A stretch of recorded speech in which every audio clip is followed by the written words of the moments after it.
Good evening, everyone, and welcome to the Dare County Board of Commissioners meeting this April 20, 2022. At this time, I'd like to call forward Dr. Wayne Berry for an invocation. Dr. Berry, thank you for being here this evening. Thank you. About every 30 years, the high holy days of Judaism, Christianity, and Islam coincide. We are in the midst of such a coincidence at this time, this year. Let us pause and call to mind that we meet in the presence of the one who is greater than our vision, our plans, and our religions. Creating and sustaining God. With the summer season soon upon us, we know that we will be hosting many visitors to our shores. Their presence with us will bring both its blessings and its challenges. Give us the patience to deal creatively and positively with the expected and unexpected challenges these next few months may put before this commission. Help us as we strive to serve the common good of Dare County. May your strength aid us to give even more generously of our time, vision, and talent to serve this community. May our meeting this evening be to the benefit of all, especially those most in need and least in power. Knowing, O God, that you are hearing us better than we are speaking, we offer these prayers in all the holy names we address you. Amen. Amen. May we stand for the pledge. I pledge allegiance to the flag of the United States of America and to the republic for which it stands, one nation, under God, indivisible, with liberty and justice for all. County Manager, before we move forward in the agenda, I would like to recognize we're very, very fortunate and have the pleasure of having with us this evening Dr. Greg Murphy, Congressman. Congressman, thank you for being here this evening. I know that the Congressman has a few words he'd like to say, so Congressman, if you'd come forward, I'd appreciate it. And thank you so much for being with us this evening. Thank you, Gary. Thank you all, commissioners. I appreciate the opportunity to come before you, all friendly faces, I hope. And I just want to turn and thank you guys for showing up and being part of the creative process that is government. It's not easy. Sometimes the sausage is very difficult to make. These guys have done a fantastic job during the pandemic, but I thank you guys for coming out and participating in the process. I won't take long, but I've had a wonderful day here in Dare County. I know we are now 2 years into a pandemic and hopefully, prayerfully, on the other side of things. I know it's been difficult for everybody. We had a great day today. I went by the College of Albemarle. They're doing a fantastic job. That's a wonderful, wonderful facility that you guys, as I understand, really sanctioned and helped put forward. It'll be tremendous for the community. There's so many workforce needs. What's that? How about that new building? Huh? It's awesome. It's awesome. I got a nice office. I got one on the corner of you. The dean was complaining a little bit about this guy in Elizabeth City got the better office view. So. But it's just emblematic of what local government can do for the folks that it takes care of. The other thing, that I heard time and time again, and I've heard this in so many communities, is that there's such a tough worker shortage. But compounding it here in this community is the ability to have affordable housing. And I commend you guys for the efforts that you are doing to help address that. I don't envy you in your task. I would love to say I'm here from the federal government to give you about 5 or 6 more square miles of land. We can build that from Arizona somewhere, but I don't think that's going to happen anytime soon. So I thank you for what you do. Yours sometimes in politics is a thankless job. You have to make decisions that sometimes people are not happy with. But my office and I am open to you anytime. Most of y'all have my cell phone. and I'm here to serve you, and I'm here to serve the folks of Dare County, and I appreciate what you guys do. And Jim, I'll get the new dredge out as soon as I can. So, all right. God bless y'all. Thank you very much. Thank you, Congressman.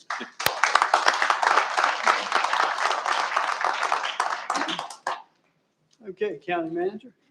Good evening, Mr. Chairman. It's nice to be back on the dais again. So with that said, we'll move to item 1 on the agenda, and that's the chairman's opening remarks. All right, thank you, County Manager. Just a couple of items that I have, hopefully of interest. The county manager and I, it was quite pleasure just to get out of Dare County for a few days. To quite be honest with you, I'm the older I get, the colder I get. So we headed to Florida, the county manager and I, April the 11th through the 14th for the National Hurricane Conference. And I must say, having been there 5 days and listening to speaker after speaker and conference and what counties and states and all governments should do, our staff, our public information officer, our county manager, our emergency manager, our complete staff throughout the county is second to none. I mean, everything. I wish I had something to bring back to tell the board that we need to work on and do, but we don't. It's incredible. We do everything that they suggested, and it was just phenomenal, and it was good to go and good to be reassured that we step up to the plate when it comes to notifying the public and doing things pre and post storm. I will share a couple of things that I learned from Ken Graham, who's the director of the National Hurricane Center. Pay attention to these numbers, folks. 2021 was the third most active season on record. And the records go back to the 1800s. The third most active season on record. Between 2017 and 2021, there were 17 hurricanes hit the United States to the tune of about $321 billion of damage. That's B with a billion. A lot of damage. 150 mile per hour storm, according to Director Graham. There were 9 storms in 2021 that hit that storm speed, 150 miles an hour. All but one of them was a tropical storm or less, 3 days prior to becoming a hurricane. The average time for a tropical storm to reach hurricane status is roughly 50 hours. 50 hours. He also mentioned, he said, note, he says, little wiggles matter. And what he meant by that was small changes in the storm, 10 or 20 miles of distance, can change the amount of the storm surge. Here's an interesting fact. He said the leading cause of death is water, not wind, water, storm surge. Don't ever take your eye off the storm, he said. For example, a Cat 1 storm caused 185 deaths. Now, Cat 1 is like 74 to 80 some miles an hour. 185 deaths in 2021, a Cat 1 storm. Caused $110 billion in damage. $110 billion in damage. He says, be prepared be ready for any size storm. 2021 also saw 131 deaths in surf-related issues. Surf-related issues. That's an interesting statistic right there. Since 1990, this is a staggering number, 50 million more people live on the East Coast. 50 million additional people live on the East Coast since 1990. Damage cost in the future, obviously, because of 50 million more people, more homes, more businesses, damage cost will increase in the future due to that one particular issue, and that's the increase in population in homes and businesses. He says as sea level rises, flooding will occur inland. More flooding will occur inland. With warmer atmosphere, we'll begin to see more rainfall. Here's some 2022 predictions, and I'm sure you guys have already seen these from the Atlantic Basin, predictions for the Atlantic Basin and the Department of Atmospheric Science, Colorado State University. They get out early. You know, the hurricane season doesn't start till June, and we have a 6-month window for that. But those numbers, they've already put them out. You've probably seen them. 19 named storms. Once again, 9 hurricanes. Once again, 4 major hurricanes. Most models are now based on the past 40 to 50 years of data that we have. That's how they predict the number of storms. The peak season is certainly not June, July. The peak season is mid-August to mid-October. That's even though we got a hurricane season from June 1 to November, the peak season for the Atlantic Basin is mid-August to mid-October. Found this very, very interesting from Dr. Ken Graham. Why do people underprepare? Why do we underprepare?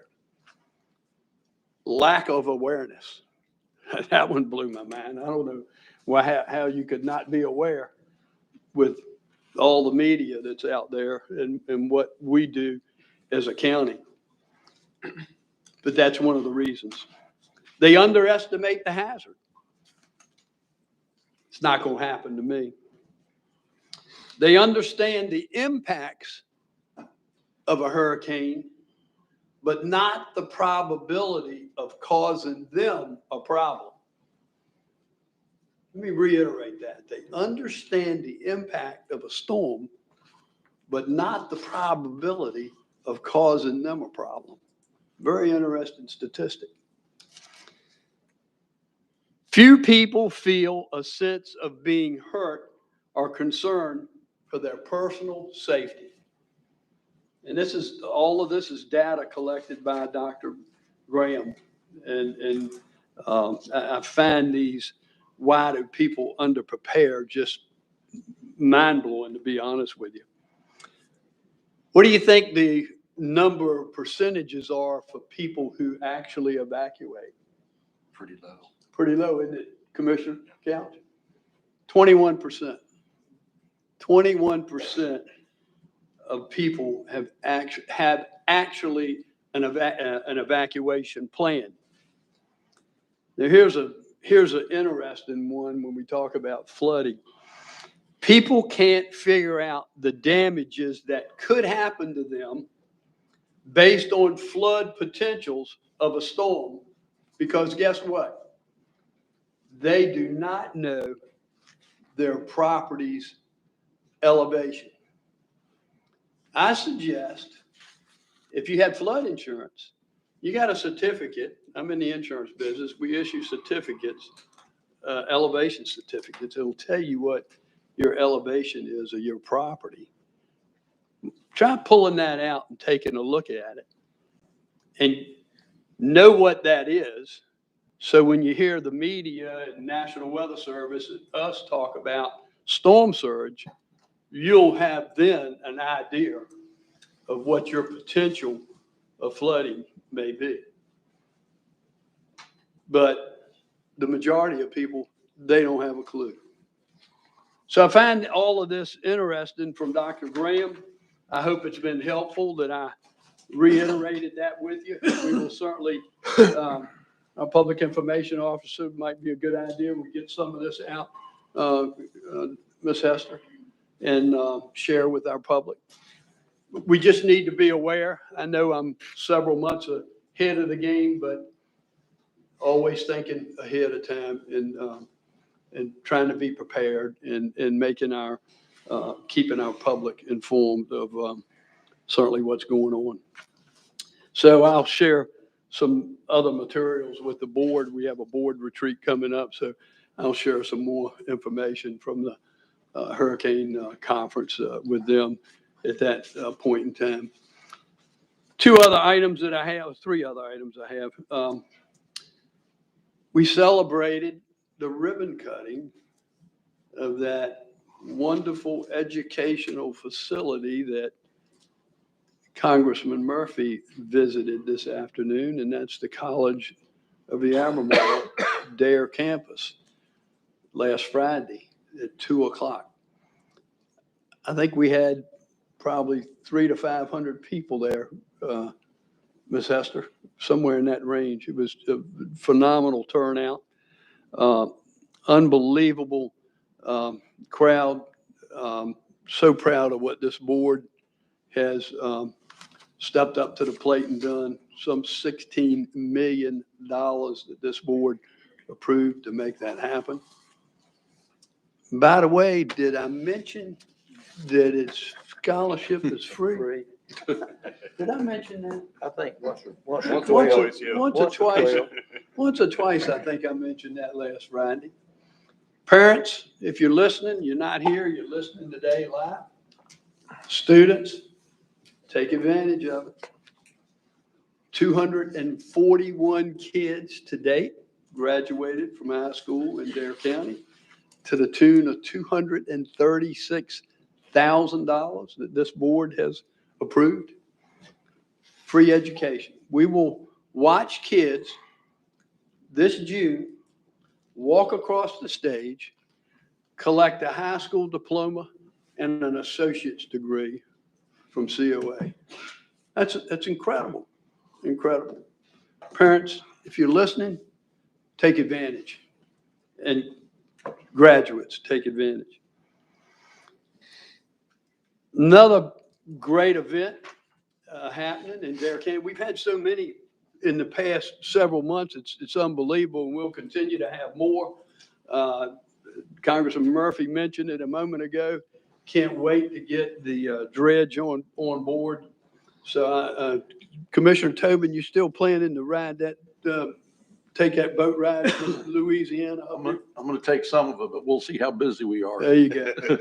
Absolutely. That's coming. I think my wife would kill me if I was on that boat 4th of July. Right, that's right. That's coming down the pipe, but we'll have more time to talk about that. But we had the ribbon cutting last Saturday on April the 9th of the Rodanthe Bridge.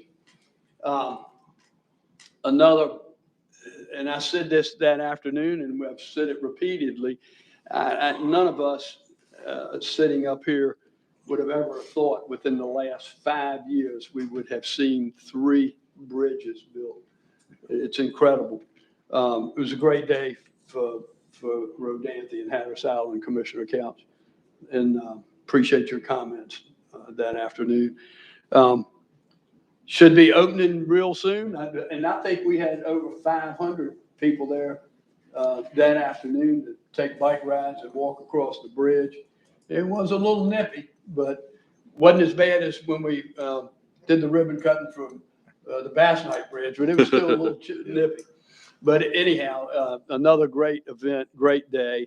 And we're blessed. We're blessed in Dare County. And hopefully they should be opening that bridge to traffic sometime in May. Is that correct, Ms. Hester? Is that the latest we've heard is sometime in May? Yeah.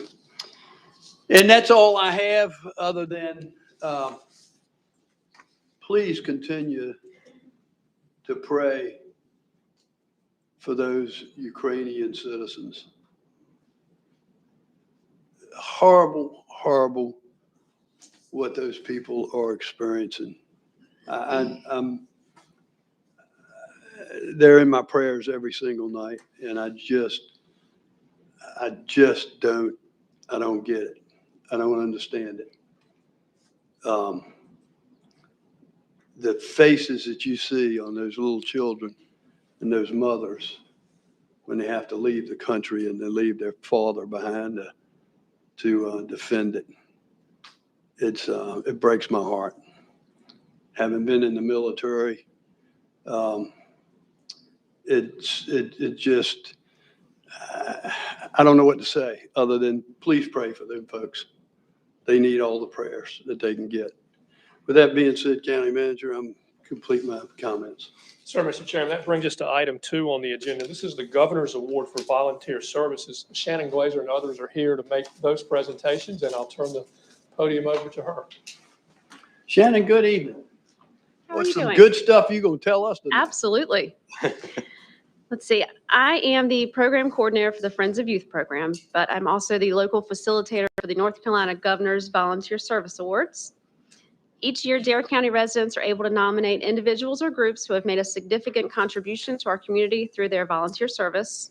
Once all of the nominations have been received and reviewed, they are sent to the State Commission for confirmation. This year, we had 8 nominations that were accepted, and I will call each person up and read a little bit from their nomination. First, we have Dennis Carroll, and he was nominated by Amberly Dyer and Lynn Foster. Dennis, come on up. Dennis Carroll is the current president of the Cape Hatteras United Methodist Men, organization that he has volunteered with for nearly 15 years. Dennis wears many hats as a volunteer with his organization, but no matter what his role, he exhibits kindness, compassion, and a willingness to walk in another's shoes when considering how to help support their needs. He consistently upholds the privacy of those the organization serves, which is important when serving a small, tight-knit community like Hatteras Island. As a leader, Dennis has led collaboration efforts with government agencies and other nonprofits, helping to strengthen the effectiveness of the organization. Some recent endeavors include raising multiple mobile homes to prevent future flood losses, which in turn help to stabilize working families on the island, as well as increasing the organization's preparedness for disasters by helping create and support training for emergency response teams. On top of these events, the Cape Hatteras United Methodist Men serves the gap needs in the community, be it medical support, utility turnoffs, food scarcity through its food pantry, and volunteers to help senior citizens with home maintenance. It also continues to help fund an online grief group for Dare County residents. Dennis directs resources to places where others cannot assist, allowing the organization's flexibility to meet community needs.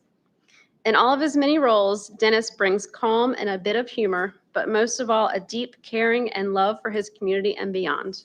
Thank you, Dennis. Thank you.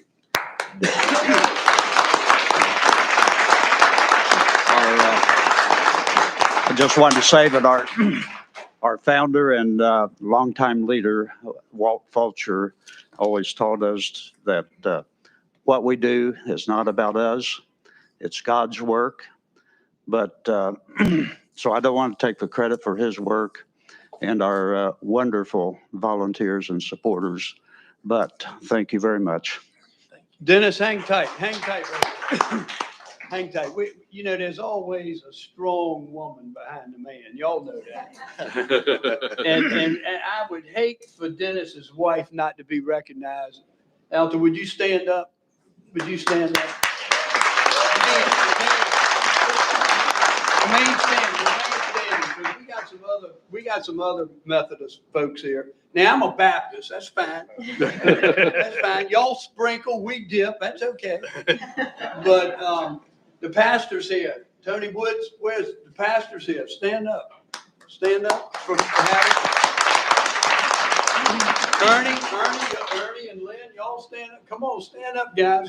Y'all remain standing. Yeah.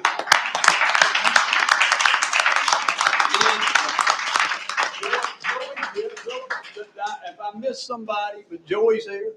Thank y'all. Listen, thank y'all for what you do. This group of men and women on Hatteras Island is incredible what they do to help our citizens. God bless each and every one of them. Thank you. Thank you.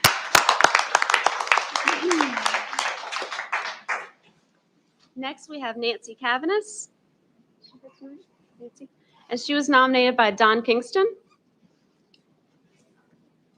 Hi. Nancy Cavanis has been a champion of the Outer Banks community in multiple capacities since relocating to the area in 1995. Her extensive volunteer efforts included being volunteer with the Duck Volunteer Fire Department and race director for the Advice 5K Turkey Trot. With the fire department, her skills include exterior firefighting, extrication, traffic control, and assistance to the incident commander on high acuity incidents. Each year, Nancy averages over 100 hours of training and over 200 hours in call responses. Her passion for the health and safety of first responders and the public runs deep. Nancy founded the Advice 5K Turkey Trot in Duck and has served as race director since its inception in 1996. Her duties as director include sponsorship recruitment, runner sign-up, volunteer recruitment and management, communications, post-race party and cleanup planning, public safety coordination, and fundraising. Due to the COVID pandemic, she had to make changes to the 2021 event to ensure participant and volunteer health and safety, which added many hours to the preparation process. Funds raised through the Turkey Trot are donated to the Outer Banks Community Foundation through a permanent endowment, which was established in 2013 with the purpose of supporting and improving the public health of the Outer Banks. For the 25th anniversary race in 2021, Nancy set a goal of raising $25,000 for the endowment, and through her hard work and determination, that goal was exceeded and $33,000 was raised. Wow. Nancy also serves on the Community Foundation Board as well as other local organizations. Thank you, Nancy.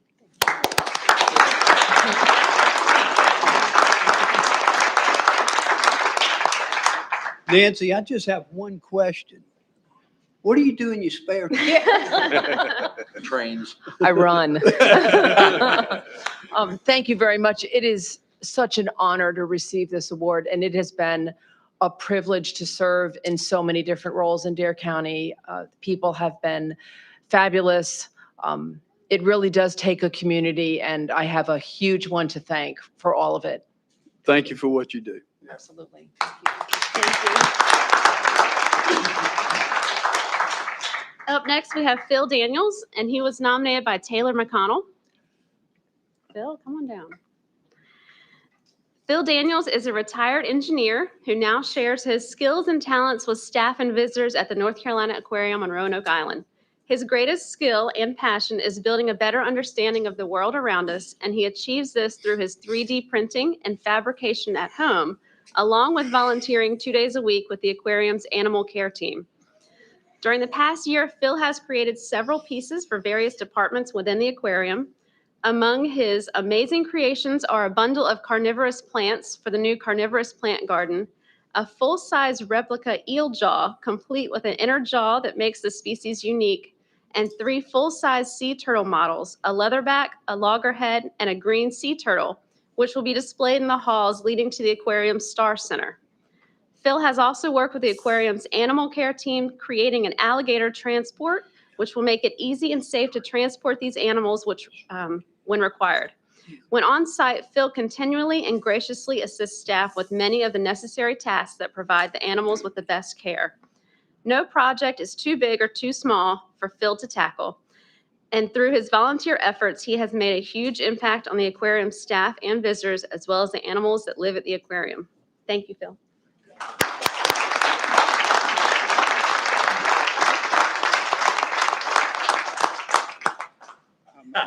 Thank you so much, Phil. What a fabulous place to go to work. It's a lot of fun, great people, I love them all. Just gives me something to do. Thank you for what you do. Thank you. Thank you, Bill.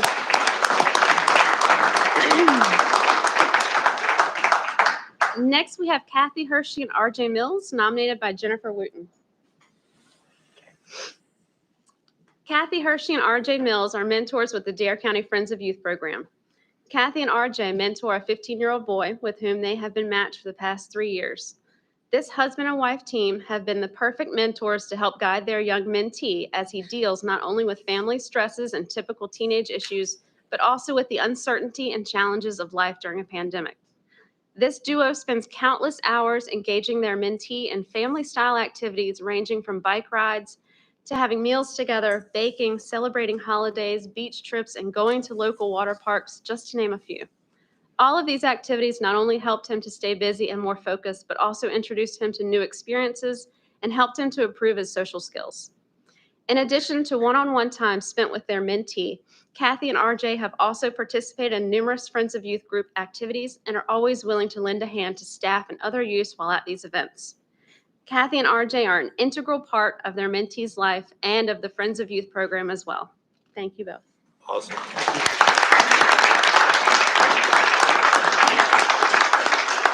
We've been very blessed to be part of this organization and to have such a wonderful mentee that we consider our own child. Thank you. Kathy, RJ, I can't think of anything more important than being mentors to our youth. That's our future. It's incredible with what they are faced with in this day and time. God bless what you do for our youth. Thank you. It's an honor. Thank you.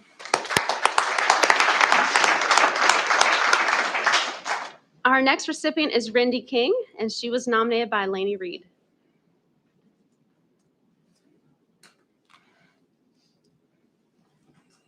Now here we got another Methodist. Do we have any Baptists out there? Rendy King coordinates the care ministry outreach of Kitty Hawk United Methodist Church, a position she has held since 2015. In this capacity, she supervises 11 teams of up to 12 members each who provide and maintain personal contact with church members, their referrals, and the wider community in need of assistance.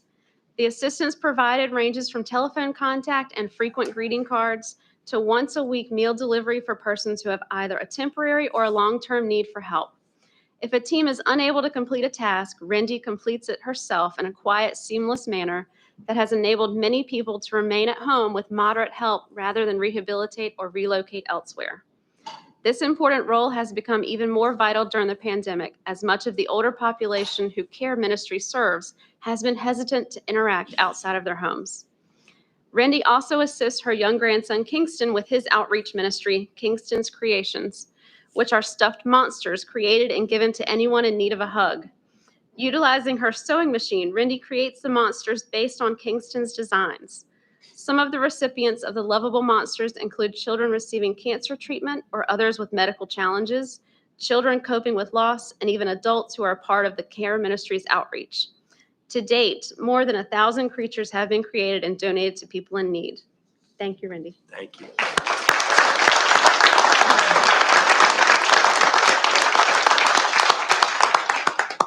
Rendy, I know how important that is to the elderly and seniors. I lost a 95-year-old mother just recently in a little over 30 days ago, but she was a recipient of a lot of that type work that you do, and God bless you for what you do for our seniors. Thank you. It's an honor.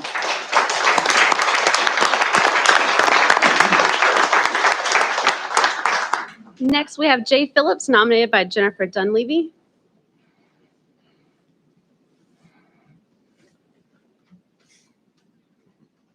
Who do you have with you, Jay? My family. Excellent. Absolutely. Good. Jay Phillips is the head of the Hatteras Sailing Organization, a nonprofit community volunteer-based organization focused on teaching Hatteras Island youth how to sail. Jay is giving a generation of Outer Banks kids a lifetime skill and appreciation for the sea-based economy and environment of Hatteras Island. Skills that Jay teaches young people who are a part of the sailing program include how to rig their own boats, how to navigate the tides and winds, and how to participate in a regatta. Along the way, Jay also teaches them about safety, teamwork, responsibility, and about the local waterways.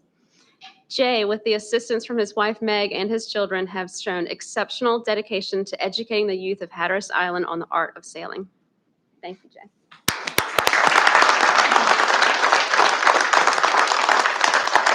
Jay, have your wife up here, and is that his whole family? Yes, absolutely. We want to get a photo of all of you guys, Okay. How important this is to teach our youth What a cutie. the safety of the waterways. It's incredible.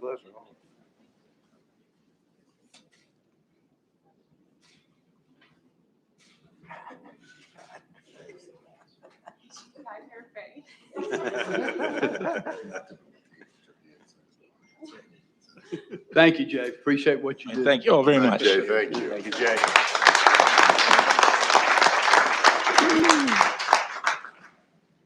We do have two recipients that were unable to be with us this evening, Andy Hatzagiorgio and Linda Palumbo.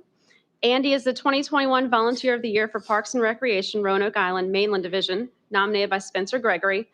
During the past year, it was very difficult to find youth sports coaches due to COVID, but as in years past, Andy was the first coach to step up to the plate to volunteer. Very patient with his players and gets the best out of each of them. Most weekday nights, you can find Coach Andy on a field or the court. He always arrives early to practice and is ready to coach as soon as his players arrive. He strives to use every minute of his practice wisely. Throughout the years, Andy has definitely made a difference in the lives of young people in Dare County. Linda Palumbo was nominated by Jennifer Albanese. She has been a volunteer with Interfaith Community Outreach since 2008 and has served over the past 4 years as the nonprofit's chairperson, as well as the weekly lead intake volunteer. ICO provides assistance to individuals and families facing temporary emergency crisis in Dare and Currituck counties. Their vision is bridging the gap where no one will face an emergency crisis alone. In 2021, Interfaith Community Outreach was able to assist over 1,000 families in need and give back to the community over $400,000 in monetary outreach. Linda served as chairperson during a difficult time with the pandemic. Her leadership, volunteerism, and commitment to the Interfaith Community Outreach and our community is exemplary. And that's everybody. Thank you for your time. Thank you.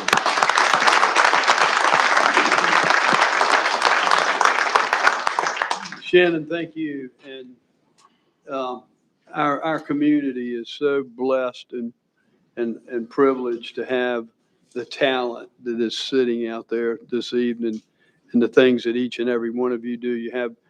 Every one of you have something different that you work on and a passion. But I can't thank you enough for what you do for our community. And we're blessed to have you. God bless each and every one of you. And congratulations for what you do.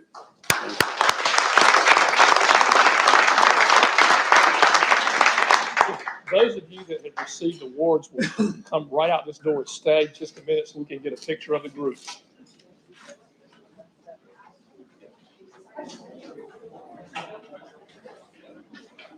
Thank you. Thank you. Thanks, guys.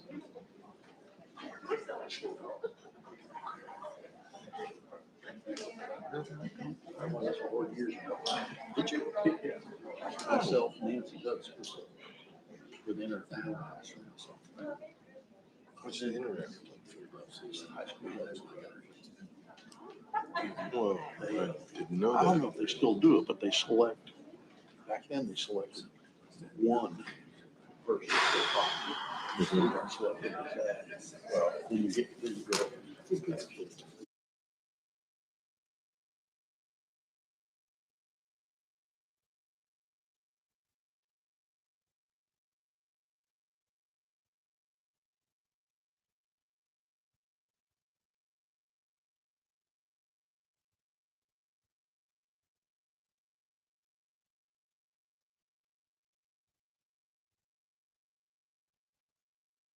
3 on the agenda, Where'd public comment. where'd everybody go? Hi, Ernie. Hello? Thank you, Ernie. I know. Hello, Mary Helen. Where'd everybody go? Now's the time that's been set aside for public comment. If you have public comment this evening and you're here, raise your hand. I'll recognize you. When I do, please come to the podium. State your name and where you're from. The green light will come on when your time begins. The yellow light will come on when you have about a minute left. And when the red light comes on, you please conclude your remarks. I don't have anyone signed up. Would anyone like to speak at public comment? Seeing none, would anyone from Buxton like to speak at public comment? No comment from Buxton. Mr. Chairman, that would bring us to then item 4 on the agenda. And this is a public hearing with regard to zoning amendments to accessory dwelling unit ordinances and associated zoning districts. Is there anyone here that'd like to speak to that issue tonight? Seeing no one here, is there anyone in Buxton that would like to speak to that issue tonight? No comment from Buxton. With that, we would close the public hearing, and Noah, if you'd come forward and update the board, please. Good evening, Noah. Morning. Good evening. How y'all doing? Not morning anymore. As you know, last month came to y'all, presented a packet of amendments to the accessory dwelling unit language that would extend it to the R1 and the East Lake Natural Historic. Tonight was scheduled public hearing on it. Nobody spoke, so we should be able to, or y'all should be able to come to an agreement tonight on adopting the amendments as they were presented last month. Okay, I will ask the board, what is their pleasure? No, just a question. You and I had a conversation Yes, the other sir. day about some changing of the wording. Yes, sir. What was your final assessment on that?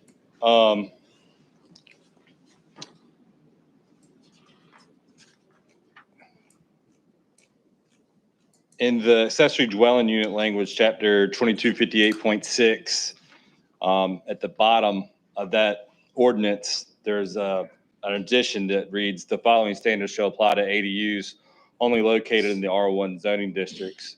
In conversations with Mr. Overman the other day, we thought it might be appropriate to add that any ADU constructed in the R1, the parcel shall be accessed from a state maintained road, private road, publicly dedicated road, and or 20 easement. So the only change to that would be adding the parcel in that sentence. That's reflected in this, correct? No, sir, It's not no, correct. sir, this was submitted before. That's just a simple addition of Okay. of wording Gotcha. to really focus on the parcel that's being developed rather than on the ADU itself. Gotcha. That kind of Makes sense. covers it more Yep. broadly, I think. In that regard, I'd make a motion to draft the amendments to section 22-58.6 and associated zoning districts and to address the revised language. A statement of consistency and reasonableness as prepared by the staff is adopted as part of this motion. Okay. Thank you. Second. Thank you, Vice Chairman. Thank you. This is the second, Commissioner House. Any further discussion from the board? Just, Mr. Chairman, just thanks to the planning board for their diligence on Yep. this. They vetted this Yep. thoroughly. Yep. All right. Thank you, gentlemen. Good job. All those I'm sorry, do you have something? All those in favor of the motion, then signify by saying aye. Aye. Opposed, like sign. Motion carries unanimous. Thank you, Noel. Yes, sir. Chairman, item 5 on the agenda is a grant application for the Miss Inlet with regard to Organ Inlet dredging. And Martin Grover will come forward to make that presentation. Barton, thank you for being here. Hi, Mark. Thank you. Traditionally, we transfer funds to the Corps for dredging via the long-term MOA. But coming up soon, we'll be transferring funds to EJE for the Miss Katie when that comes online. To do that and to get state cost share, we need to utilize a shallow draft application. We will be requesting $6 million to match the $3 million. So tonight, I'm asking you all to authorize the submission of the grant application and adopt the resolution to sponsor the Miss Katie Organ Inlet dredging. All right. County Manager, would you read that resolution if you would, please? Sure. This is a resolution to sponsor the Miss Katy Organ Inlet dredging project, whereas Dare County desires to sponsor the Miss Katy Organ Inlet dredging project to provide funding for dredging in Organ Inlet and nearby channels. Therefore, be it resolved that Dare County requests the state of North Carolina provide financial assistance to Dare County for the Miss Katy Oregon Inlet Dredging Project in the amount of $6 million or 66.67% of the project cost, whichever is the lesser amount. Dare County assumes full obligation for payment of the balance of the project cost. Dare County will obtain all necessary state and federal permits. Dare County will comply with all applicable laws governing the award of contracts and the expenditure of public funds by local governments. Dare County will supervise construction of the project to assure compliance with permit conditions and to assure safe and proper construction according to approved plans and specifications. Dare County will obtain appropriate easements, rights of way, or suitable dredge material disposal areas that may be necessary for the consideration and operation of the project without cost or obligation to the state. Dare County will ensure that the project is open for use by the public on an equal basis with limited restrictions if on public property. Dare County will hold harmless the state from any damages that may result from the construction, operation, and maintenance of the project. Dare County accepts responsibility for the operation and maintenance of the completed project, adopted this the 20th day of April 2022. All right. Pleasure of the board. Motion to approve this resolution. There's a motion on the floor by Commissioner Tobin. It's been seconded by Commissioner House. Any further discussion? Hearing none, those in favor of the motion signify by saying aye. Aye. Opposed, like sign. Motion carries unanimously. Thank you. Bart, thank you. Appreciate it. Danny, we'll have Patterson Inlet probably next month for Yeah. doing the same thing once we get the estimate from EJE. So Thank you for your good work. Thanks, Thanks, Bart. Chairman, next on the agenda is a proclamation for Older Americans Month 2022. The theme is Age My Way, and with your permission, I'll read that proclamation. Yes, sir. Whereas Dare County includes a growing number of older Americans who contribute their strength, wisdom, and experience to our community. And whereas communities benefit when people of all ages, abilities, and backgrounds are welcomed, included, and supported. And whereas Dare County recognizes our need to create a community that provides the services and supports older Americans needed to thrive and live independently for as long as possible. And whereas Dare County can work to build an even better community for our older residents by planning programs that encourage independence, ensuring activities are responsive to individual needs and preferences, increasing access to services that support aging in place. Now, therefore, Dare County does hereby proclaim May 2022 to be Older Americans Month and urges every resident to recognize the contributions of our older citizens, help to create an inclusive society, and join efforts to support older Americans' choices about how they age in their communities. This is the 20th day of April 2022. Move to approve. There's a motion on the floor by the Vice Chairman to approve the proclamation Older American Month. Is there a second? Second. Second by Commissioner House. Any further discussion? Hearing none, those in favor signify by saying aye. Aye. Opposed, like sign. Motion carries unanimous. Next, Mr. Chairman, is the consent agenda.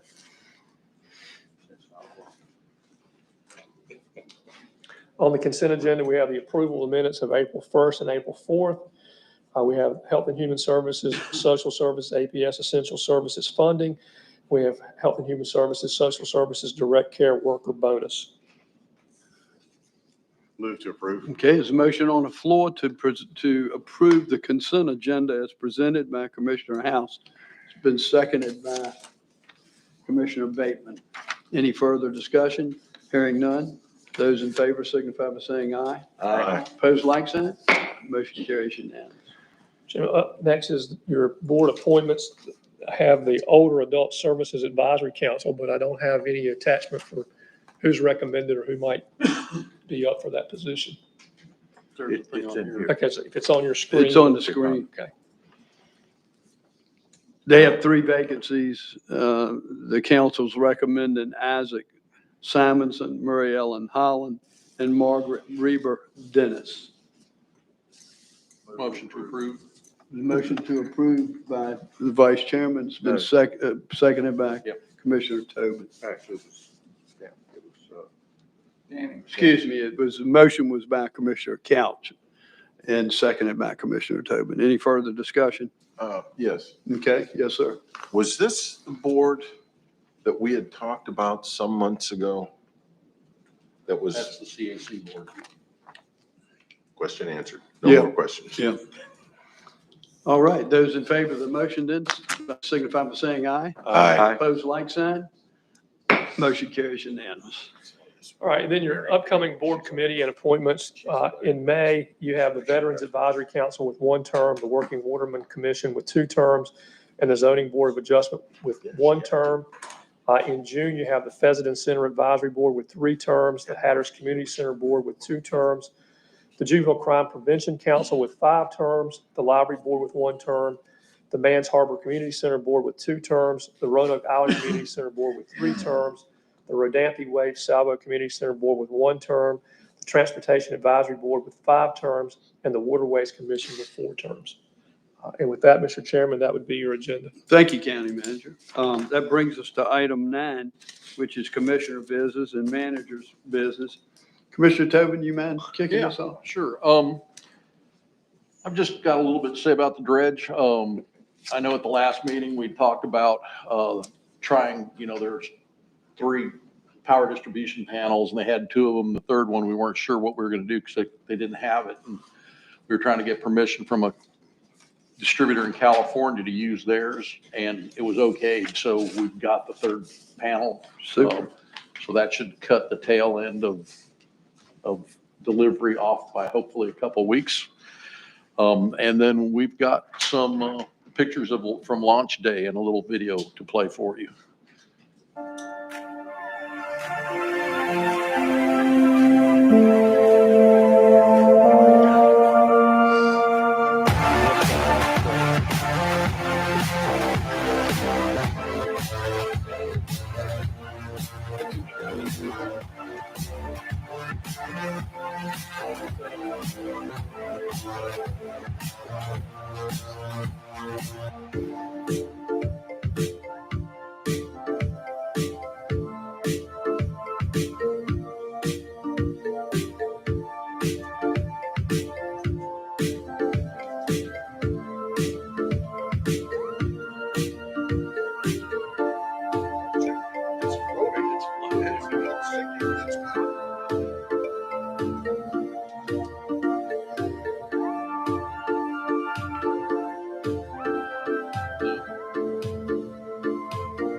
Pretty awesome. All right.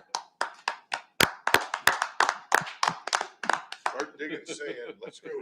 Need to get a county seal on top. So hopefully delivery date on that will be somewhere around the end of June.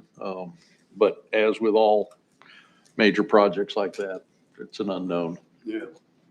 But that's all I've got. That's incredible, Jim. Thank you. Commissioner Ross. I don't have any video. Next time I'm getting Dorothy, we're gonna do video next time. I gotta keep up with my fellow commissioners here. They have splash and pizzazz. Just a couple of things. I went to and had the privilege to attend last night, the SPCA monthly board meeting. And I just want to share that I was very impressed with the board members, their agenda, their vision for our animal shelter, their commitment and engagement. So with that, I was quite pleased. And again, I just wanted to say thank you to them for inviting me, for allowing me to spend some time with them. And I promised to put a plug in for this Sunday. Make note, this Sunday, April 24th, Dowdy Park. We are having the Bark in the Park event from 1 to 5. There will be games, thousands of dollars of valuable prizes. Okay, that's not true, but there will be prizes and raffles and a free dog wash. No free dogs. Well, I don't know. I don't know if they'll actually do the adoptions, but it's a big event to fundraise for the shelter. And I plan to be there with my guy. So I would encourage you all to be there if you can. Cool. That's all I've got, sir. Thank you. Cool. And what was the time again? It was 1 to 5 on 1 to 5. Sunday. Yeah. Thank you. Thank you, Rob. Commissioner House. Thank you, Mr. Chairman. A couple of things coming up on the Fisheries Commission. Marine Fisheries is asking anglers to help with data collection during cobia season. And this is for the recreational part of the cobia season. And they're asking for anglers to catch them, to take measurements and actually call it in and or do it online, and their collection for size, age, maturity information, as well as collection of clips and genetically identifying stocks differences. So like I said, that's for the recreational part of the cobia fishery, and hopefully we'll have some information from that. Also, the Marine Fisheries Commission is having a comment period, is open, and a public hearing scheduled for the Marine Fisheries Joint Rules. This is a public hearing that covers marine fisheries that have joint waters with the Wildlife Resources Commission. It looks as it appears, I've briefly been able to read through it. It appears that everything is pretty much the same as it has been over the past few years. It's just this time for it to be readopted. There are some things in here actually that coincide with the striped bass that's in this. And as you know, they're doing an amendment to the striped bass fishery right now. So one of the main things I'm looking at closely is what is in current rule and what's in here and what is proposed in a new rule to make sure that's not in here. So I'm actually going through that pretty in depth at this point in time to make sure, and I will be listening in on the public hearing and probably giving a few comments there as well. And talking about our fisheries, it's been a sad week in Dare County. We've all heard of the automobile accident that took the life of Steve Bass Knight Jr. He was instrumental in our commercial fishing industry as well. Also, one of the members of our community that I relied on heavily for a lot of advice on our commercial fishing industry here in Dare County. And he gave me a lot of insight to questions that I would have, and was always readily available for me, and vice versa. If he had a question or if he had an idea of how we could make something happen, he would call me as well. And I'm sad to say that Andrew Berry is no longer with us from a sudden death this past weekend. Commissioner House? Yes. On that first passing, Mr. Bass Knight, I was returning from Columbus, Ohio on Monday evening. Mm-hmm. And the accident in Moyock, I was heading south, the site of the accident, and it was about 3 minutes in front of me. Mm. I was stopped in the traffic, and I was there on the scene in my car before any of the ambulances or EMS people arrived. And as we were able to gradually move forward, I saw the actual vehicles. It was devastating. Yeah. I mean, it was devastating. The head-on, the damage that I witnessed, I thought, I don't know how anyone survived that. It was that bad. It was just a terrible scene. Like I say, I was just like 3 minutes. Yeah, so please keep the Bass Knight family in your prayers. Yes. Not only Yes. is Steve Bass Knight Jr. passed away came from his injuries. Steve Bass Knight III was also in the car as well. He sustained moderate injuries. But the sad part about it is they were coming home from Norfolk, where Steve Bass Knight Jr.'s wife is in the hospital after suffering a severe stroke. Hmm. So please keep the Bass Knight family in your prayers. Our day in history, 1999, Columbine High School shooting shocks the nation. 2 students entered the Colorado High School armed with semi-automatic handguns, carbine rifles, and explosives, and began a massacre which left 13 people dead and 21 wounded. This will be one of the most deadliest modern-day mass shootings in history for the United States. Mr. Chairman, you mentioned earlier about the ribbon cutting at COA, and you also mentioned about the scholarships. One of the things that really enlightened me when we were there was they had 4 or 5 students that spoke during the ribbon cutting, and each one of those students were recipients of the Dare County Scholarship Fund. And that was remarkable to see how what we have done has helped guide and change their lives. So again, like the chairman said earlier, I want to thank all of my board members for helping that come through. And for all of our governor's volunteer recipients, I learned a long time ago that in any community, a community is destined to fail without its volunteers. And these people pour out their hearts and their time, and congratulations to every single one of them. Yeah. And I'm sorry to do this. Uh-oh. Commissioner Ross. Here it comes. But we do have another video. Yes, another video. I'm out again. I knew it. I knew Here's our pet of the week.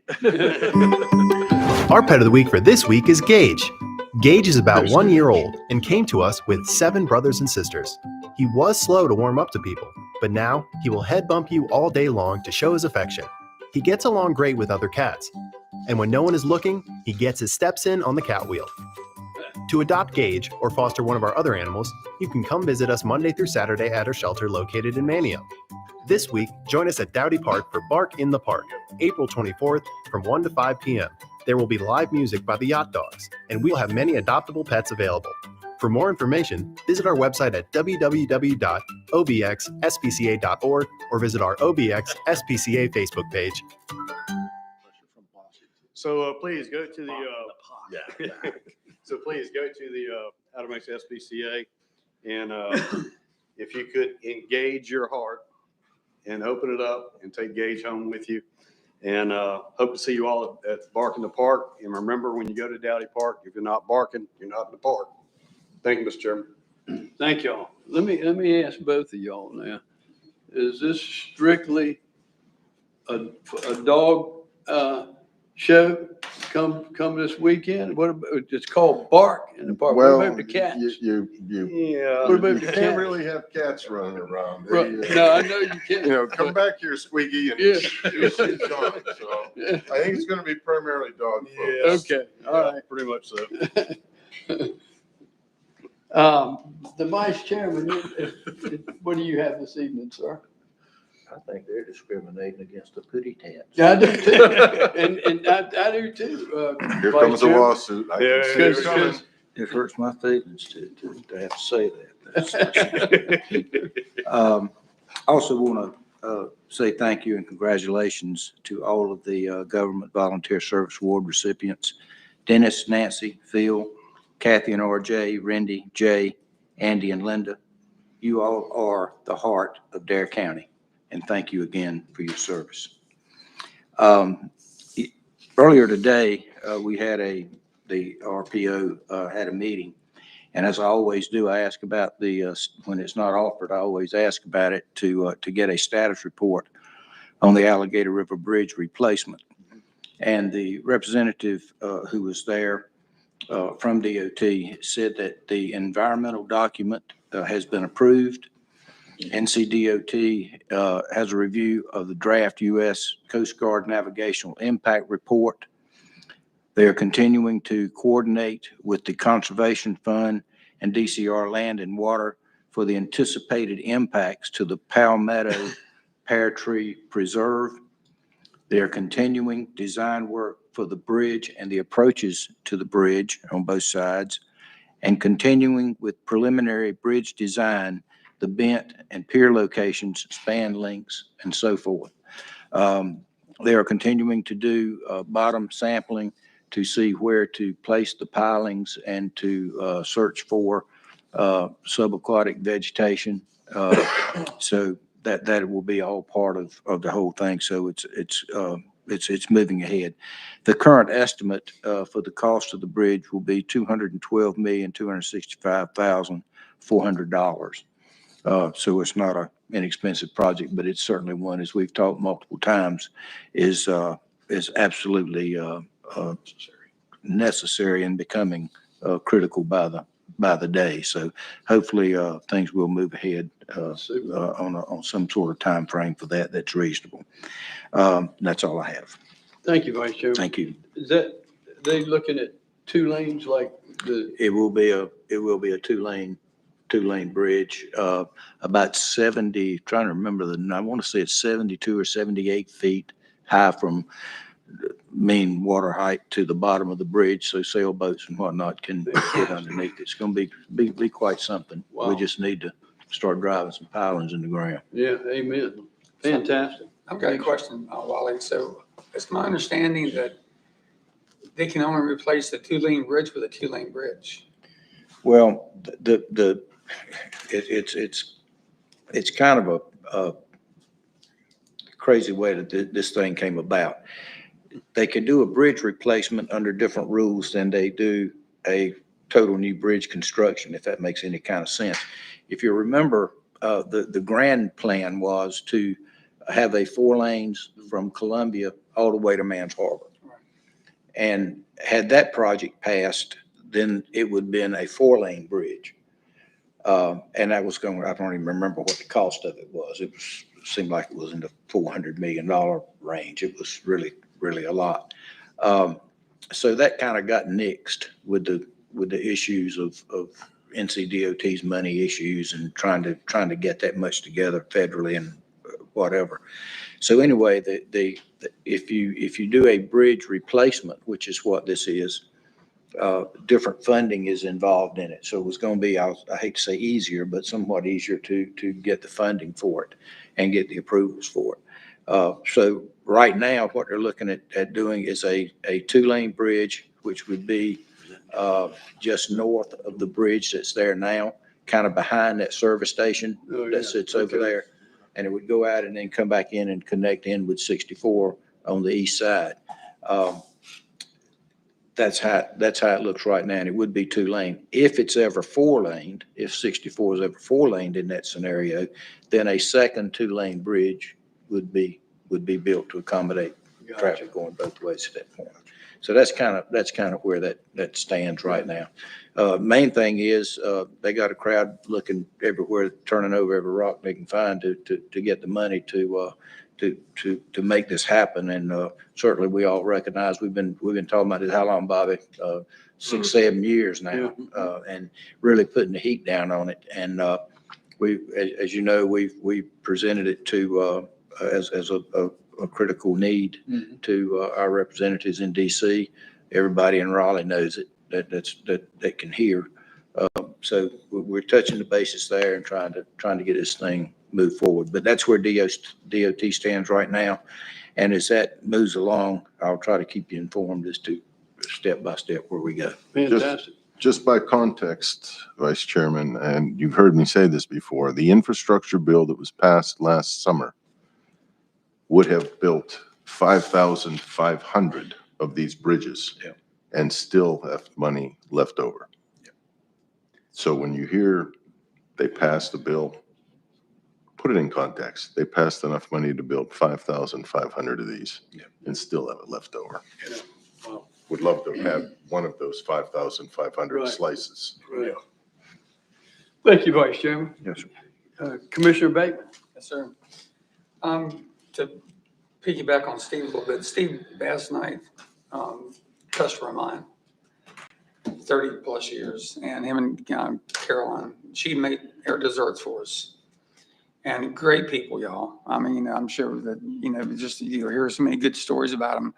But Steve was a baseball player, a good baseball player. We had a semi-pro team down here, and he was on that semi-pro baseball team with a lot of the other locals and so forth. But just a giving family. Stevie and Ashley went to the restaurant Sunday for Easter lunch. And I was asking about his mom, because she just had a bad stroke, as Steve said. And so they felt so blessed never going up. And you just never know what happens to you, but this is a super nice. I'll see the kids grow up and the grandkids. It's just crazy. And it just hurts, so. Back to the college thing, I have 2 hostesses that are in the dual enrollment. All right. Yeah. And they're excited about it, man. I'm optimistic about the kids that we got coming up, y'all. We got some good, hardworking, they're paying their own cell phone bills. They're saving to buy their own cars. They're going to school. We have some good kids coming up, and I'm excited about that. Did you hear him say it was free? Yeah, it is free. And listen, and we also have 2 of our other students that are in college Albemarle, and they're taking advantage of that. Super. Yeah. So Leanna Spencer's one of them, and she's just a good student. And we have one that's transferring back from Wake Tech, who's coming back down here, and he's going to take advantage of that. So I'll have 3 at that time. So I have 5 students that have benefited from what this board has done. Yeah, absolutely. And these are families that really, really need that. Good stuff. And along that same lines, I have worked with some folks in the county in my professional career, insurance-wise, with a couple of the real estate firms, and they're managers of portfolios for these condo associations. Just this week alone, 2 of them have quit, left their jobs, and enrolled, not that they're getting the guaranteed scholarship because they've been in the workforce for years, but they're leaving their jobs and enrolled in COA in the nursing program. And they're going to get their nursing degree, changing professions. So not only are we affecting the kids with some young adults or going back to school. So Starting pay $28 an hour for graduate nursing and $12,000 signing bonus. Wow. Hello? Yeah. Yeah. $28 an hour. The last thing I got real quick, and Dare Challenge, we got dirt on the ground now. It's in engineering and it's in architecture. And we met with them this past week. And the key thing about this, we want to make sure this building looks Outer Banks decor. We talked to Ben Cahoon. We've got another architect from up in Currituck that are bidding on this thing. And we're being very good stewards of their taxpayers' dollars and ever donated dollars. But we're excited about this project, y'all. And it's just not moving fast enough for me. I told the guy, I said, I want to drop the plans back now. I want them now. I want to start building next week. Right. And these guys said, we're 3 to 4 months out on the architecture. Then you have to get the interior plans on the plumbing and electric and all that other stuff. And it's just slow motion. Yeah. Wait till you start construction. Yeah. Who does he remind me of? We're trying. I'm with you, Irvin. I'm the impatient one with you, bud. I'm pushing. I know, you should. Keep pushing. Yeah. Keep pushing. Stay on. Yeah. So thank you for letting me share. Yeah. Thank you, Commissioner. Commissioner Counts. Yes, sir. Just echo everything that's been said here today about the governor's service awards. We could do that even if it wasn't the governor's service awards. If it was the boards or the chairman's awards, we could have 8 people every meeting, easily, individuals and groups. And it's just so wonderful to live in this community and have that kind of input. People want to give back. It's their way of saying thanks. Really busy Easter weekend on Hatteras, and I'm sure it was here in the county. Well, I know it was because I had to make a run up through the traffic on the bypass, and they're here. And by all indicators, if April and May remain strong, we're just going to have another really super year of revenues and occupancy revenues, and hopefully the real estate market will hang in there because a lot of good things come out of capital improvements, just like we see with COA. That's just a smashing success, and never get tired of seeing what the good work that they're doing over there. And I look forward to some of this little speaker series that they're going to have a gentleman speak, actually one of the authors of the Pea Island Fire on the Beach. And they've got a nice little amphitheater there. If the weather hangs in there, that can be a lot of fun. Went to First Flight Society up in Currituck and had Currituck's own Barbara Snowden spoke, just fantastic. We were there for a long time, pushing 4 hours, and it was absolutely fascinating. So hopefully the Wilbur Wright birthday will get traction like Orville Wright's birthday, National Aviation does. And regarding Mr. Steve, that's still going to take a while to sink in. Everybody on this board had a relationship of some sorts with him. And, he came to Hatteras. I was in elementary school, and he was never one to complain about making the drive down there because we saw him all the time. And of course, Steve the third, as the papers referred to him, he's a good personal friend. And I really feel for he and his wife, and of course Hugh and the other son. So we'll just deal with that. What a shock that is. And a little concerning to have that big Easter weekend because folks, we got a lot of people struggling to find help. And at this, Irvin, don't groan. We're live. But we'll just, a lot of people are just thinking like, oh my gosh, deja vu all over again. Here we go with 2021 and 2020 as well. And here we are in 2022. So hopefully people will hang in there and just remember that you're doing good work. You're making a contribution. You're allowing good things to happen. And these bumps in the road will happen. But there were cleaners down on Hatteras Island that were working up 10 to 11 at night there from daybreak to moving people around, getting people in houses, because it's not fair to have a guest not have access when they're told. So, but they made it happen. Each day was improvement. Sunday was better than Saturday, and Monday was better than Sunday. So hopefully we'll get our sea legs underneath of us and make it all happen, make another year of accomplishment happen. And well, last but not least, I do want to give Dorothy and her crew a shout out. There's been one busy PR department here recently. And what they do with a handful of people in there is just monumental. And all BS aside, Dorothy, thank you and your crew. And because we all rely on them heavily. And I would like to think I could put Alphabet together, but I have to look over there and have them do it for me. So Dorothy, thank you for the PR department. Absolutely. Thank you. That's all I got. Thank you, Commissioner. One last thing I'll say is just watch out for the bikers. They're here this week. They're here. Please be careful. Don't be impatient. Let them do their thing. They bring revenue. They stay at our hotels. They eat at our restaurants. And I'll be one of them tomorrow. Oh, I'll be one of them all day tomorrow. So Oh, geez. if you see me, There we go. don't run over me. That's all I got to say. County manager. Yes, sir. To reiterate a little bit of what you said about the hurricane conference, I came away from that very pleased with what we do. One of the things I went to a bunch of media stuff, and they stood up and started telling us how to do things with social media and with video and with all these things. I'm thinking, well, we already do that. We've always done that. And so I'm real proud of Dorothy and her team and Drew and his team, because we're on the top of the curve. I mean, we do just about everything. We're there.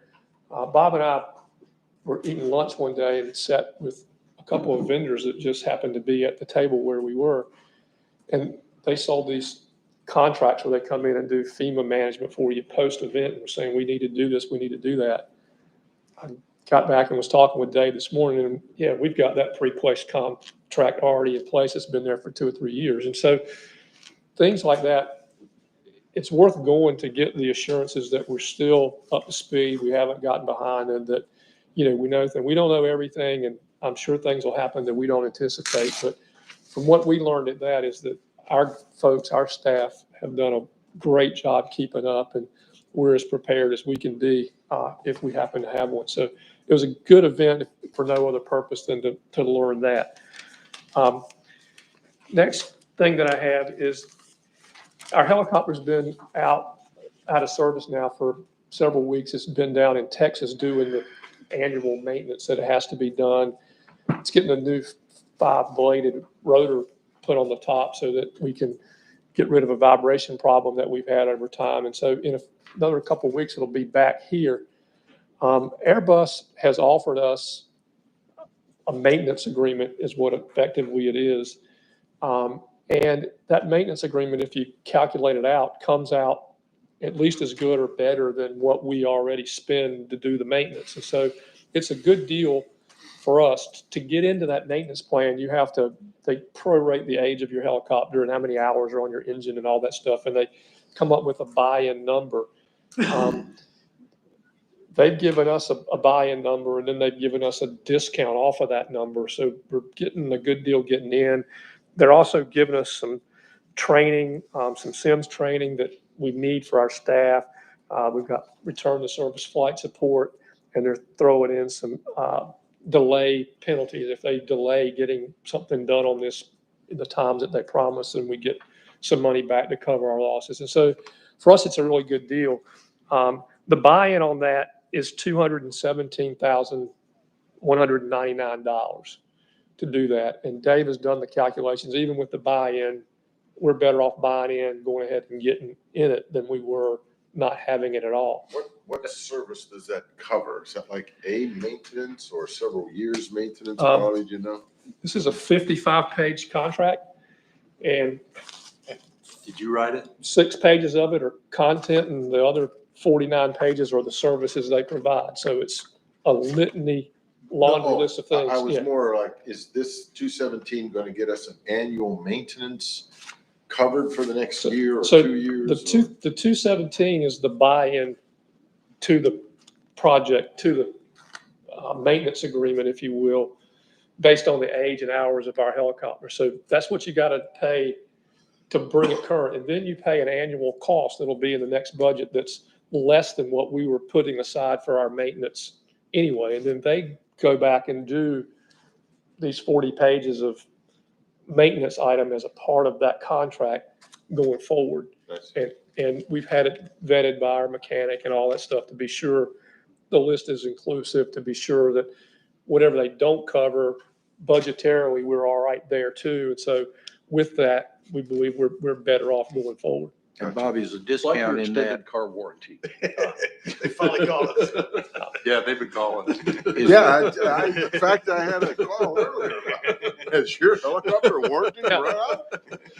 Is the discount they're offering part of the vibration issues that they may be long-term stress? Yes. Okay. I mean, I say yes, not, we're going to give you that, but as a part of the deal, I'll tell you, Airbus has been fabulous. It's taken some time, but they have been very good to work with. They have understood our problems. They have worked with us. Pretty much whatever we've asked them to do, they've done. And so no complaints there other than it's taken a while to get everything resolved. But again, we'll have it back shortly and hopefully everything will be resolved and then we'll move forward with this. With that said, if you all are inclined to move forward, one, I need you all to authorize me to sign that contract. And two, I need you to authorize me to take $217,199 out of the appropriated fund balance and put it in the DARE MedFlight H-Care program account. Move to approve. Okay, there's a motion on the floor by Commissioner House. It's been seconded by Commissioner Bateman. Any further discussion? Hearing none, those in favor of the motion signify by saying aye. Aye. Opposed, like sign. Motion carries unanimous. Before you move on, Commissioner Ross, did you watch 60 Minutes this week? I know you usually watch it. I did not. Okay, well, then I won't. It was all about helicopters and stuff. I'll share a private conversation with you. Okay. Yeah, my grandkids dominated the television on PJ Masks and Spider-Man. Couldn't get the golf tournament or 60 Minutes. County Manager? Yes, sir. NC Works is looking for office space. If you don't know what NC Works is, it's a part of the Commerce Department, and they are sort of a clearinghouse for jobs. They have job listings, and then you can click on their website and pick a category. You can pick legal. It'll tell you all the legal jobs that are out there. Yep. And they have people that try to place people together. they're losing their office space and they need a space. They came to us to see if we had any space. The only space that we have is that little small conference room that's downstairs across from Barton's office. I don't know if you know where that is, but it's a 10 by 10 office right on the first floor of the admin building, and we use it as a conference room. But I have tentatively offered that to them, subject to your approval. If you all will tell me that's okay, then we'll go about negotiating a lease and getting something going, doing the things we can. We'll bring that back to you for final approval. But they're looking to do something pretty quick. I think their lease runs out maybe the end of May. And so I was going to let them go ahead and get in there and get going so that we don't lose any time for those people that are looking for jobs. Yep. You need a motion or consensus? I need consensus. I'll need an approval once we get a lease done. Okay, I definitely want, the consensus on that is, I was talking to them this morning, and they're also looking at an office space at COA. Okay. So, Well, COAs, we looked there. That's not a good fit for them there. We looked at our site over on Walker Street. That's not a good fit either, because what they would need some pretty significant upfitting, and they don't have any money to do the upfitting. And so the only other space I had was this. And in my conversation with them today, they were set, I think, to go with this space. Okay. Yeah, so I think we're okay. I think it'd be mutually, honestly beneficial to have them in admin. I agree. Right. Yeah, I agree. And we're not looking to make a huge amount of money, so we'll do something fair on the rent. So, yeah. Okay. So I got to ask you a question. Is this also going to be an office for, no, it's not. You talking about for the Employment Security Commission? Yeah. No, these are I asked him that question. I asked him, did he have anything to do with that, or could he hook me up with, we've got some issues because the Employment Security Issue Office is closing that's here. And he said, no, they were two separate parts of Commerce, and that I would need to go to the Secretary of Commerce's office to find out who to talk to there. And you've already been through, or will be going through that route already. So anyway, he wasn't able to help me there. That wasn't his side of the office. Just to bring you all up to speed, we're losing the Unemployment Security Commission services that they have here. A prime example of how it's going to affect us is we have 300 plus restaurants, all kinds of businesses that close down. Those people, I pay personally in insurance to be able to have my employees to collect unemployment insurance in the off season, temporary unemployment, anywhere from 4 to 12 weeks. And a lot of those guys haven't got computers. A lot of them only have cell phones. A lot of them haven't got email accounts, and they have to do all this stuff online. They utilize the Unemployment Security Commission, the people in the office, not only to sign up, but to go in there and for job searches and all kinds of stuff, their services. They discontinued that on the Outer Banks. We're not going to have a representative down here. As of today at 12 o'clock, they closed that office permanently, is what the lady told me. She texted me. I'll show you the text. This was part of that realignment that we had heard about, It's the right? biggest bunch of cocos in my whole born days. Yeah, where did that originate, Irvin? Sir, I do not know. I know that the effects are going to be pretty well.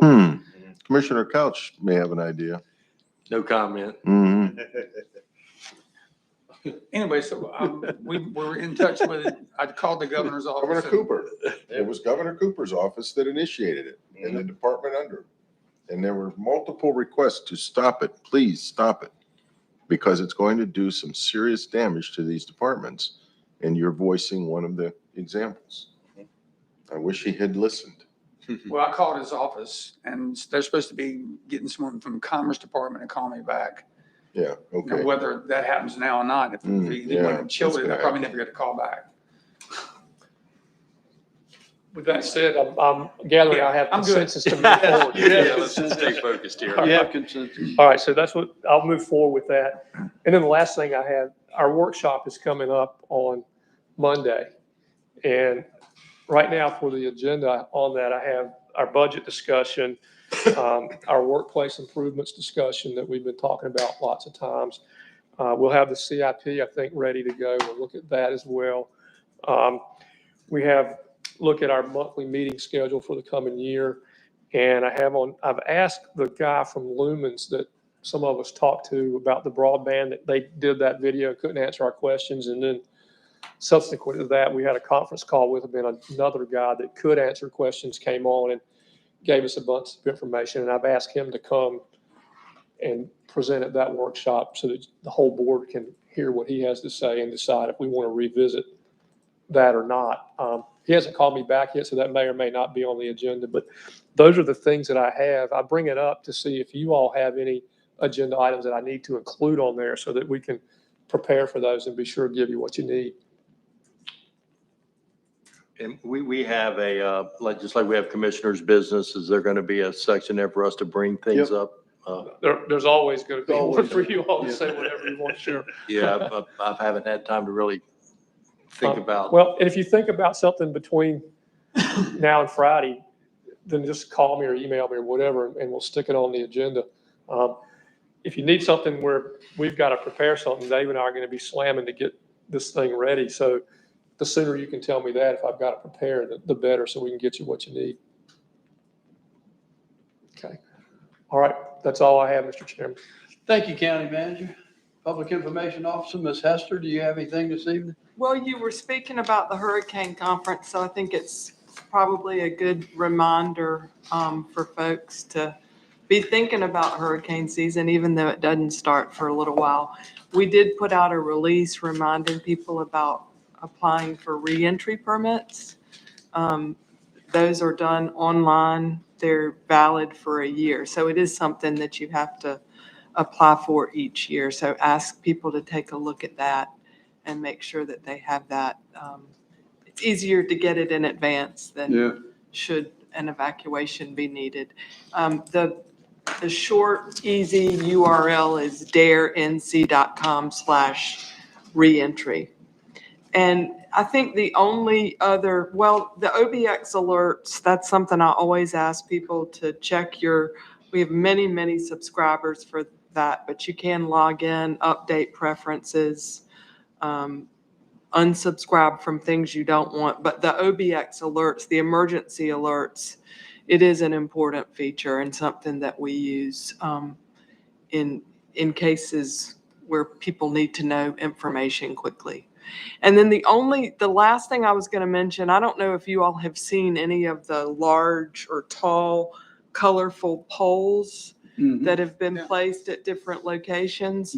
We haven't actually released information about those poles. We're in the process of doing that because Drew's finalizing some of the last installations, but that's related to flooding. It's to bring awareness to people about what a certain category, how much flooding a particular category would bring. So, and the colors correlate with those that are issued by the Weather Service. So there's one in Manio, there's one at our Rodanthe Beach Access, there's some at some different parks. There's one on Bay Drive, right?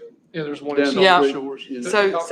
Southern Shores. So they're going to be spread throughout the county. And something that I found really interesting is that the Hurricane Center actually asked to use a similar pole there at the Hurricanes Center. They felt like that was such a useful tool.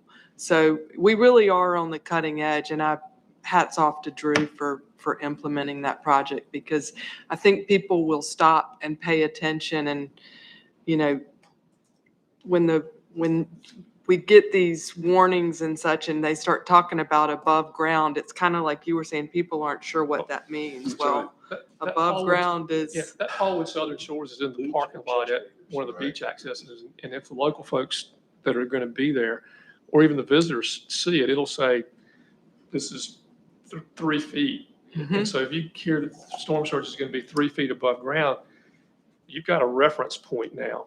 And you didn't have that before. Right. So 3 feet at that site, if we have 3 feet of water there, We're in trouble. we got a problem. And so that's something that's really easy to get your mind around if you live, you know, in that area. So And also what a lot of people don't realize about storm surge, they say it's 3 feet storm surge.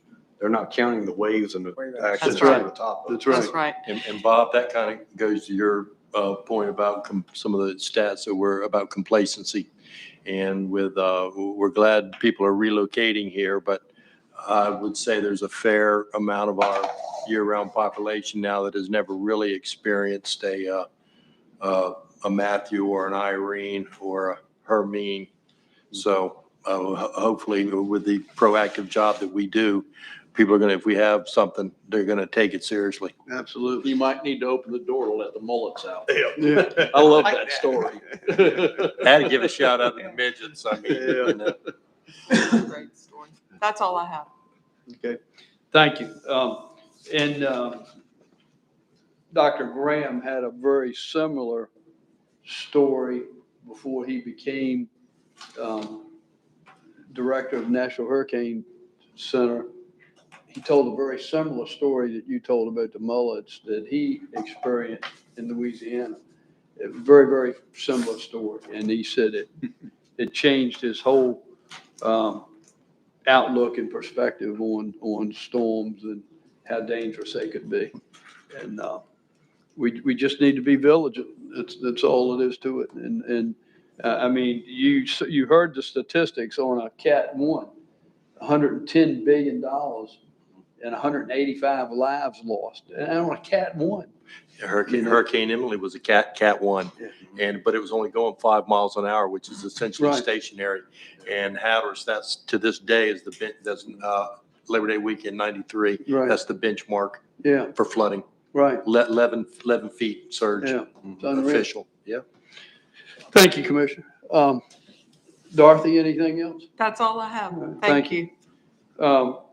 County Finance Director, Mr. Clausen, you have anything for us this evening? Just, we'll be ready for Monday. Yeah, I figured I know you will be. You always are. You always are. Anybody else have anything for the good of the group? Okay, with that being said, we need a motion to adjourn until 9 a.m. on May the 2nd. So moved. Motion by Commissioner Tobin, seconded by Commissioner Bateman. Those in favor of the motion signify by saying aye. Aye. Opposed, like sign. Motion carries unanimously.